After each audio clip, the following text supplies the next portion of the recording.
Ali, hallo Leute, euer Motorradtourer grüßt euch zu einer neuen Tour. Ja, eigentlich hatten wir ja vor, nach Slowenien und Kärnten zu fahren, aber da ist ein sehr schweres Unwetter runtergekommen und ein Großteil der Straßen sind gesperrt, sodass wir letzte Woche noch die Tour umstellen mussten und jetzt Richtung Frankreich fahren. Also alles kein gutes Omen. Und beim ersten Treffpunkt in Singen-Hohenwil, da ging es schon weiter. Mit einer wirklich ordentlichen Panne an einer Yamaha mit Kette. Und zwar wurde da 2 Tage zuvor noch ein neuer Reifen montiert und wohl der Kettenspanner falsch montiert. Seht die Bilder und da könnt ihr euch euer Bild dazu machen. Das war wirklich eine ganz gefährliche Sache und wir konnten so definitiv nicht weiterfahren. Und haben dann in Singen-Hohenwil einen sehr freundlichen Monteur gefunden, der uns dies vor Ort richtete, sodass wenigstens weitergefahren werden konnte. Der neue Ablauf war dann eigentlich ganz einfach. Wir haben uns entschieden, in 2 Gruppen zu fahren und bis wir hier in der Werkstatt loskamen, war schon rund 12 Uhr. Das heißt, wir haben ein Teilstück über die Autobahn gemacht, dann ein Teilstück über den Jura und dann den Rest auch wieder über die Autobahn, um rechtzeitig heute Abend in Archams anzukommen. Also daher nochmal ein Gruß und herzlichen Dank an Steffen Tomanski vom Motorradhaus Ofengeschäft in Hilsingen, der uns wirklich top weitergeholfen hat. Absolut eine empfehlenswerte Adresse, wenn ihr mal was am Motorrad habt. So, und jetzt geht auch unsere Tour los. Viel Spaß beim Anschauen. Ich muss sagen, was sie da wieder zusammengeplant haben, das ist ja alles einwandfrei.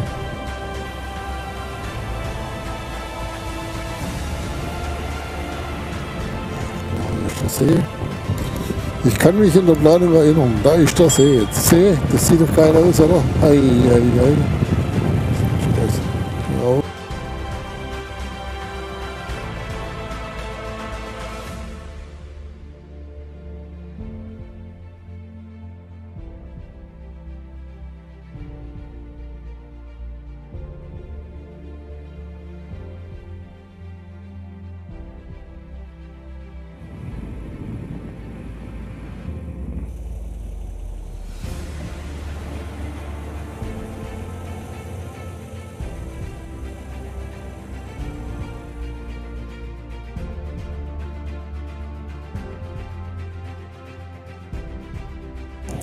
Neustadt, hä? Guck dir mal das an. Einwandfrei, oder? Das ist das super.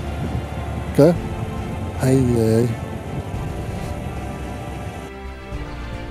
Jetzt ist es fast 18 Uhr und wir haben einen Großteil auf kleinsten Straßen im Schweizer und französischen Jura gefahren. Das hat richtig Spaß gemacht. Jetzt haben wir uns aber entschlossen, weiter Richtung Lausanne die schnellste Straße zu nehmen. Also wie gesagt, es ist fast 18 Uhr. Und fahren dann noch die 2 Stunden Richtung Genf auf der Autobahn. Hier am Genfer See, es ist zwar langweilig auf der Autobahn, aber die Ausblicke sind natürlich auch ganz schön toll. Aber seht einfach selbst. Ja, jetzt haben wir die Autobahn so fast hinter uns. 19:30 Uhr waren wir dann in unserem Hotel in Archams im Ibis Hotel. Ein funktionales 2-Sterne-Hotel und vor allem bezahlbar. Hat eigentlich alles so was verbraucht. Wir haben ein Frühstück mitgebucht, Parkplätze, Motorräder sind dabei. Also für die eine Nacht ist es vollkommen okay. Hier sind extrem viele Durchreisende, die entweder vom Süden kommen oder vom Norden in den Süden fahren. Also das hat gepasst und morgen mit einem guten Frühstück geht es dann weiter. Danke, dass ihr dabei wart.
Nach einem ausreichenden Frühstück fahren wir jetzt erstmal die Spritfässer an den Motorrädern aufzufüllen und fahren dann als erstes gleich hinter Archams den Col de la Croisette, nennt sich der.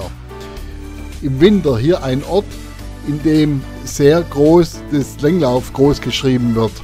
Wir befinden uns auf 1175 Meter und sind ja da schon einige Meter hochgefahren. Also eine sehr interessante Strecke, sehr viele Kurven durch ein Waldgebiet. Oben hat man eine sehr gute Aussicht, also absolut empfehlenswert. Und dann sind wir also sofort erwacht, nachdem wir jetzt dieses schöne Stück vor uns haben. Die D215 Richtung La Croisette.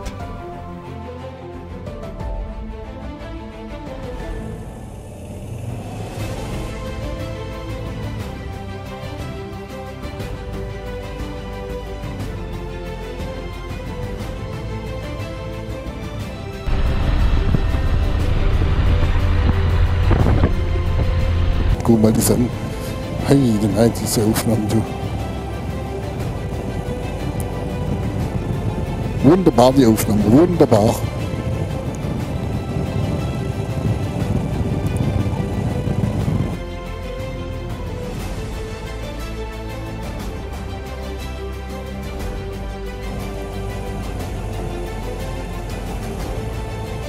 Hey, oh, da hier das Tal da. Hey.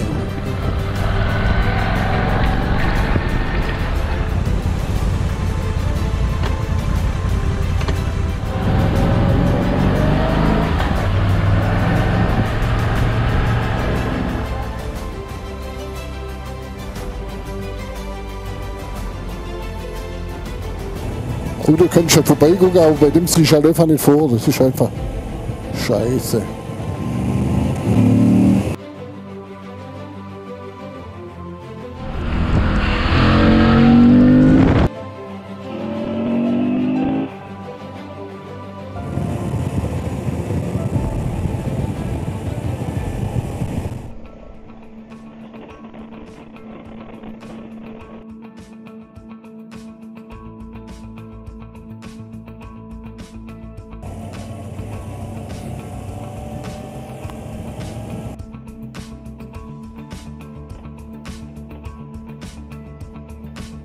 Wir sind jetzt unterwegs bzw. waren unterwegs auf der D909, sind gefahren über das Val de Born bis nach Saint-Jean-de-Six.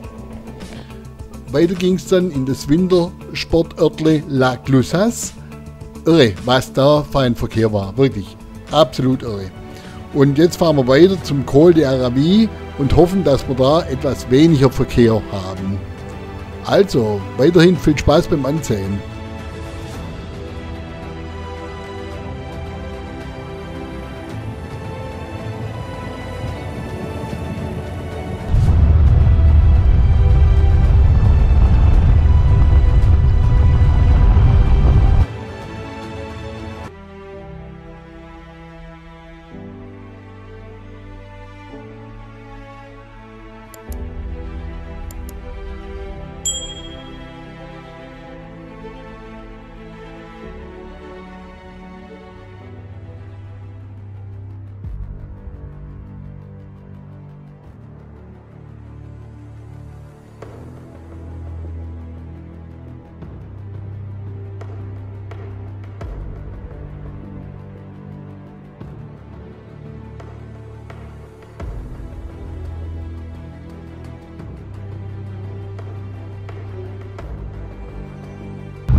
Guck mal da hinten, alles voller Schnee. Also es muss ja ordentlich schneien die letzten Tage da.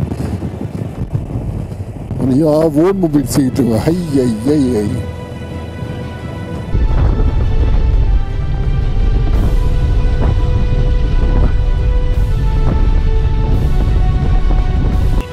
Na, du musst unten irgendwo einen Kaffee trinken, ja? Okay? Genau, ja. Hier ist ja Stress pur. Hier ist viel zu viel los. Ja.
Jetzt sind wir ja ganz schön froh, dass wir hier Flumet durchfahren haben und jetzt rechts wegfahren zum Les Salsis.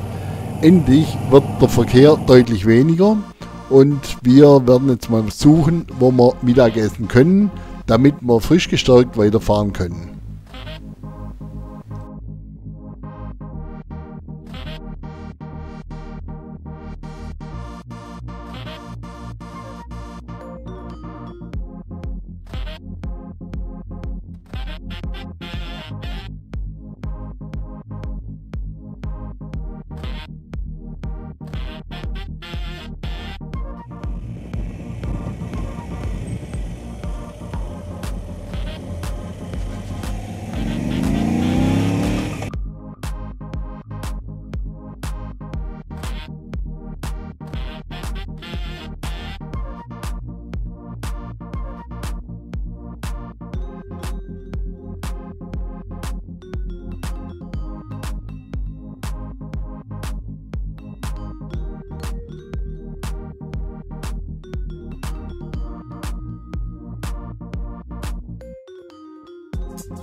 Irgendwie stimmt bei mir was nicht jetzt.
Ja, also irgendwo war jetzt in der Tourenführung ein Fehler drin. Wir sind also oben am Col Saucy rechts abgebogen Richtung Albertville, wollten aber eigentlich über den Cormet de Roseland fahren, aber irgendwie war an dem Tag irgendwas, was nicht gepasst hat, dass wir jetzt also nach Albertville gefahren sind und weiter geht's den Col de la Madeleine, wo wir dann, nachdem wir da wieder runterkommen, in Savoie Longchamp 1650 rauskommen. Auch ein sehr bekannter Wintersportort. Also, jetzt denken wir, dass wir richtig sind.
Mai. Guck mal hier, die Seilbahn. Sieht doch super aus, oder? Der Col de la Madeleine heißt der.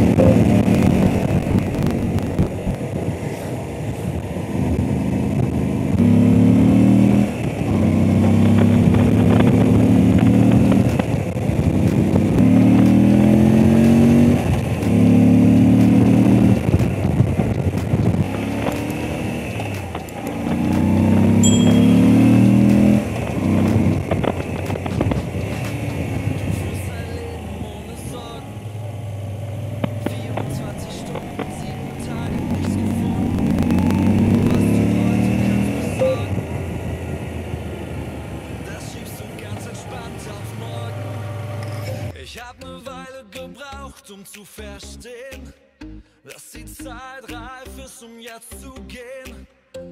Ich wünsch dir noch ein richtig geiles Leben, denn wie du dich veränderst, will ich mir nicht geben. Ich wünsch dir noch ein geiles Leben. Jetzt haben wir also den Col de la Madeleine erreicht. 1993 Meter hoch. Auf dem Schild hier oben, auf dem Passschild, steht exakt 2000 Meter. Da haben sie wohl ein bisschen geschwindelt. Aber ja, er ist ganz einfach zu fahren, auch ohne große Erfahrung kann man da wirklich rauf und runter fahren. Breite Straßen und ein Ausblick. Das seht ihr ja auf den Aufnahmen selbst. Also wirklich wunderschön und die Mitfahrer hatten recht, wir waren hier schon mal. Aber ich habe irgendwie den Stein verpeilt da oben, der da links stand, kurz vor dem Schild.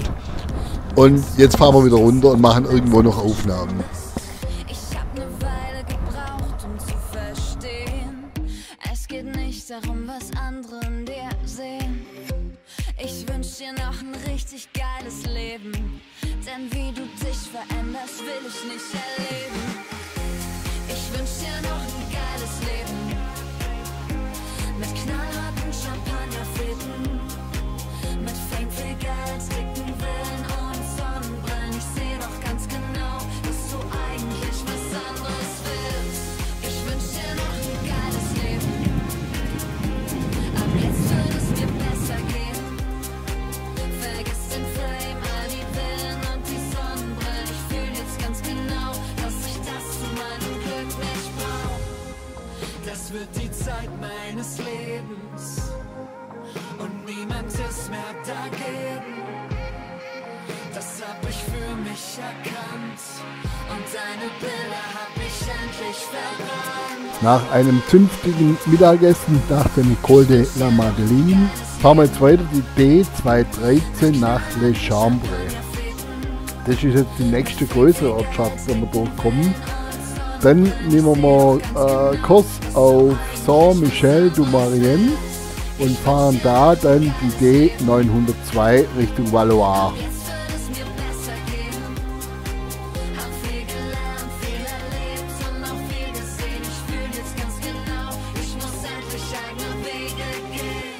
Ich wünsch dir noch ein geiles Leben, mit knallharten Champagnerfäden, mit Fame, viel Geld, dicken Villen und Sonnenbrillen. Ich seh doch ganz genau, dass du eigentlich was anderes willst.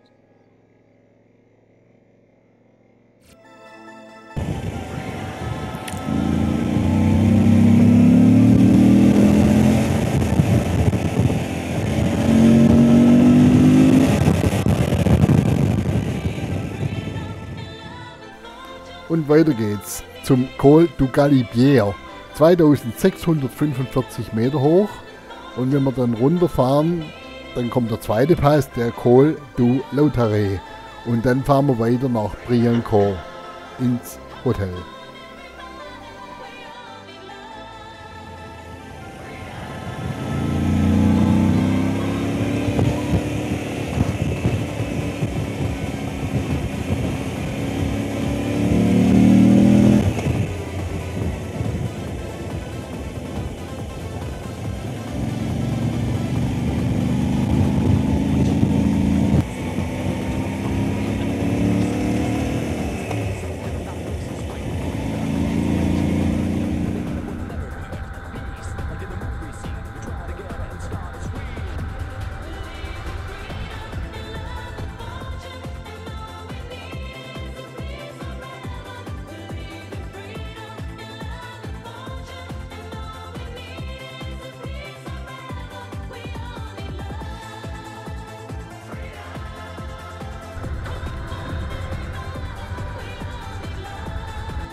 get out of control and save your soul. Stop this violence, say no, no, no. No more pain, no more lies, no more panic in the children's eyes. Freedom, believing in, take a piece of heaven and you will win.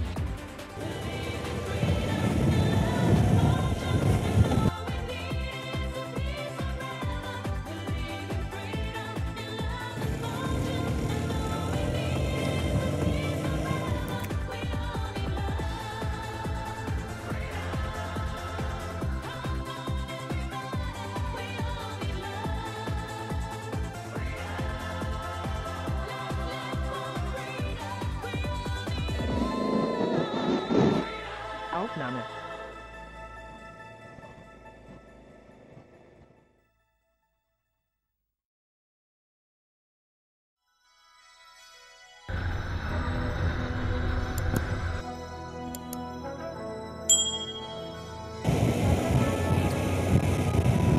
Aufnahme.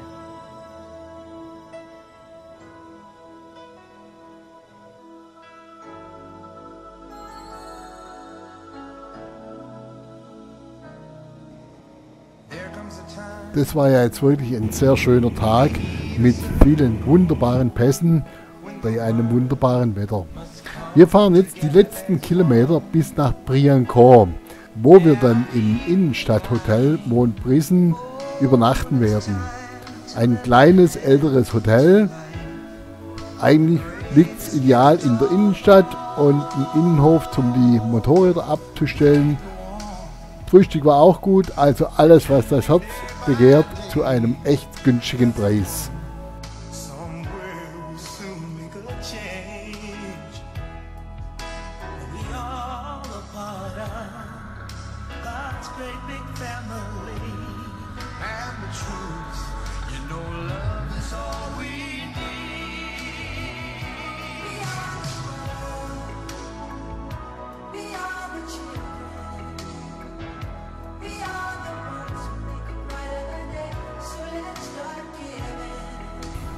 Hallo, liebe Leute, neuer Tag, neues Glück. Ja, das Glück war uns in dieser Tour nicht so hold. Das heißt, wir haben eine Änderung der Tour bekommen, da wir am Samstag bereits wieder in Deutschland sein müssen. Also haben wir uns jetzt das angeschaut, wie wir von Briançon fahren. Wir haben zwei Möglichkeiten und fahren dann über den Mont-Cenis und den Iseran ins Aostatal. Sind wir gleich voll in der Schweiz, oder wir fahren jetzt zurück auf der Autobahn und über Mailand und fahren dann runter dieses Val Vagazzo in Domostola.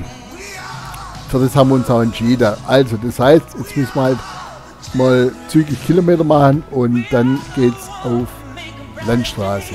Mal gucken, was das heute so wird.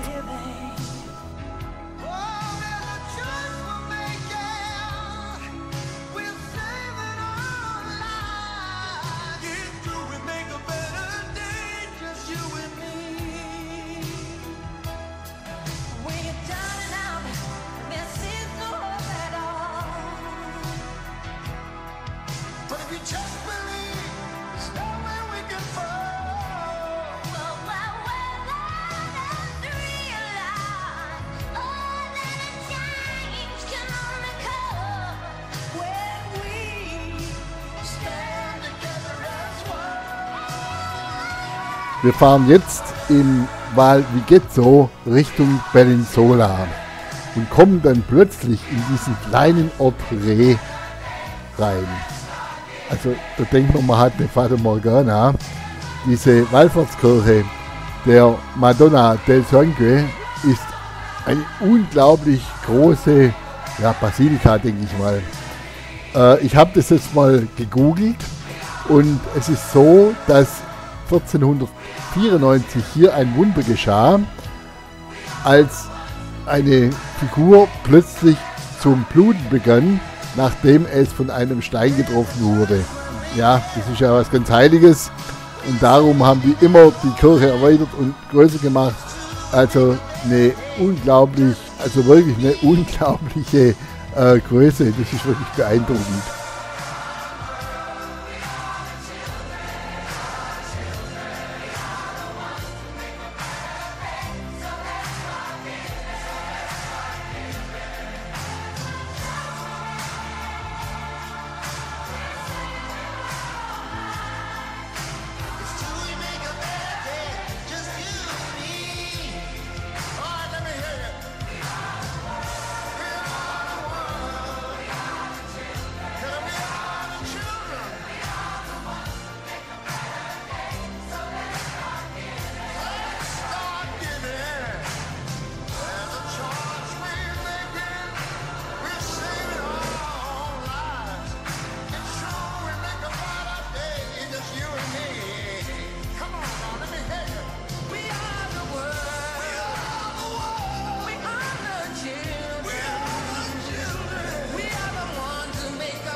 Für uns geht es jetzt weiter von Bellinzola auf der 13 und zwar zum alten San Bernardino Pass. Über den wollen wir fahren, um dann weiterzukommen nach Splügen. Und das war jetzt gar nicht so einfach, heute Abend noch ein Hotel zu finden für uns drei, wo wir da übernachten können. Wir haben jetzt aber in der Schweiz was gefunden Richtung Andermatt und da fahren wir dann nachher hin, was ganz Kleines, aber für eine Nacht geht es. Und dann müssen wir mal morgen sehen, wie wir dann zurückfahren.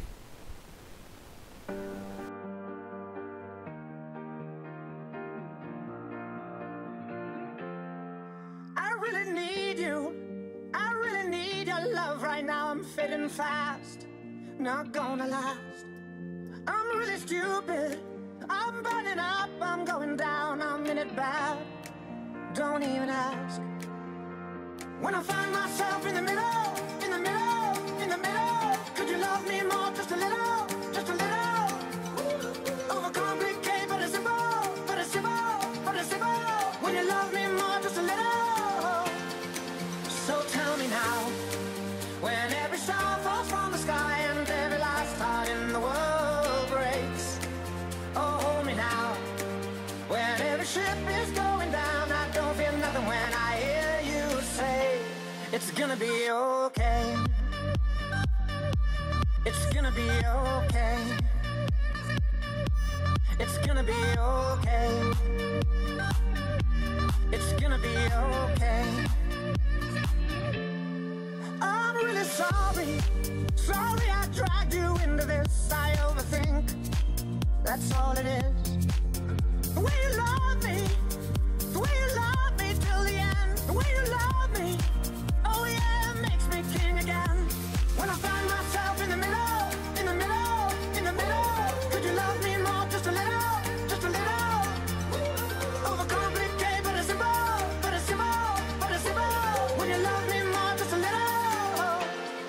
So tell me now, when every star falls from the sky and every last heart in the world breaks. Oh, hold me now, when every ship is going down, I don't feel nothing when I hear you say it's gonna be okay. It's gonna be okay. It's gonna be okay. It's gonna be okay. It's gonna be okay. It's gonna be okay. It's gonna be okay.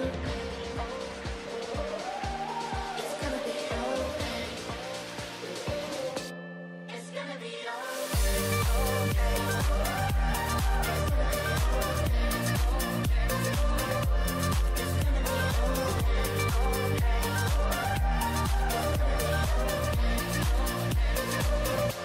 It's gonna be when every star falls from the sky and every last heart in the world breaks. It's gonna be okay. When every ship is going down, I don't feel nothing when I hear you say it's gonna be okay.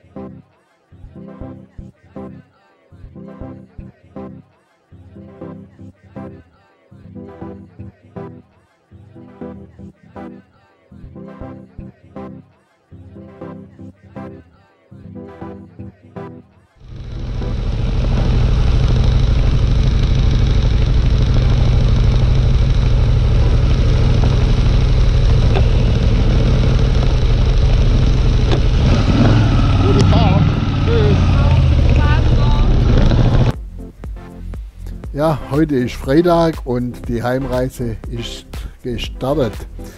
Wir haben übernachtet im sehr familiären Hotel Ustria Gush Alba in Tavanasa und sind jetzt gestartet fahren als erstes auf den Oberalppass. Da haben wir dann die Rheinquelle. Weiter geht's nach Andermatt und dann zum Klausenpass. Dann werden wir Richtung Bodensee fahren, Richtung Bregenz, und von da aus werden wir uns trennen. Und ich werde meine Heimreise antreten, dass ich so gegen 17 Uhr, wenn alles gut läuft, heute zu Hause bin. Also, wem es Spaß macht, bleibt dran, und für die anderen auch okay. Ja, Johannes, am hellen Morgen schon zur Aussicht, du. Super.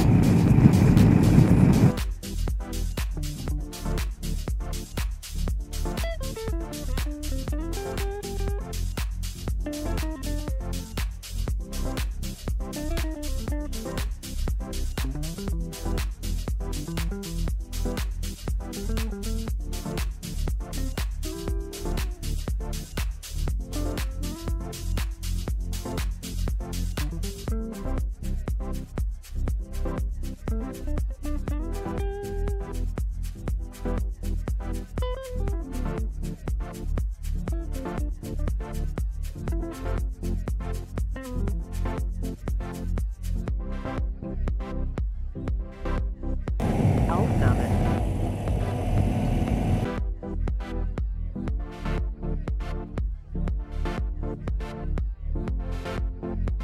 Scene 1, Apple, take 2.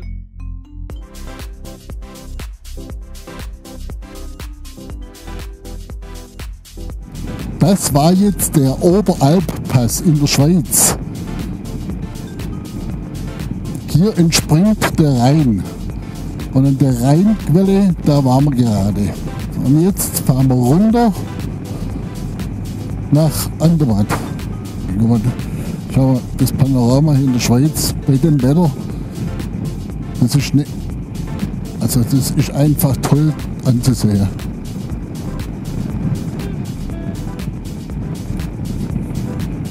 Also das mit den Augen einzufangen, das sieht doch aus wie ein Kalenderbild. Das ist doch wunderbar.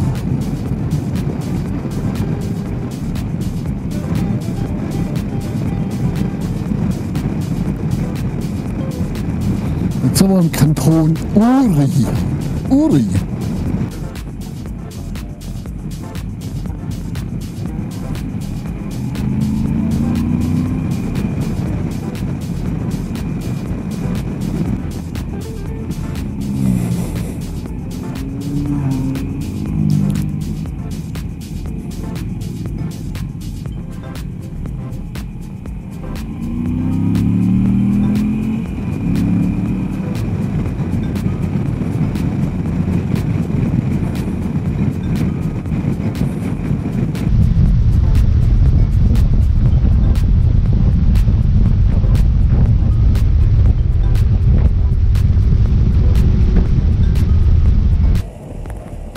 Andermatt ist das. Andermatt.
Und der fährt mitten in der Straße, du.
Eieieiei, was für ein geiler Tag.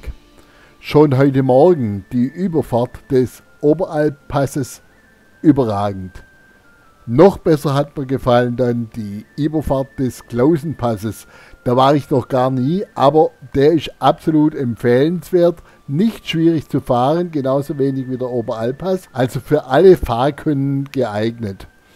Hat mir wirklich super gut gefallen bei diesem schönen Wetter. Wir sind jetzt runtergefahren und machen jetzt noch einen kleinen Mittagshalt am Tödi Grill am UNESCO-Welterbe in Sardona. Dann geht es zurück, die 80-100 Kilometer bis nach Bregenz, und dann teilen wir uns auf und dann geht es per Eilboden bzw. per Autobahn nach Hause. Also wieder ein wunderbarer Tag. Die Tour selber war anspruchsvoll, weil es halt doch sehr viele Kilometer waren. Aber wie gesagt, es sind zwei Sachen dazwischen gekommen, das wussten wir vorher nicht. Ja, ich war jetzt froh, dass wir hier gefahren sind und dass alle wieder gut nach Hause gekommen sind und auch auf der Tour nichts passiert ist. Alles einwandfrei, genau wie es sein soll. Also, danke, dass ihr dabei wart. Bis zum nächsten Mal. Euer Motorradtourer.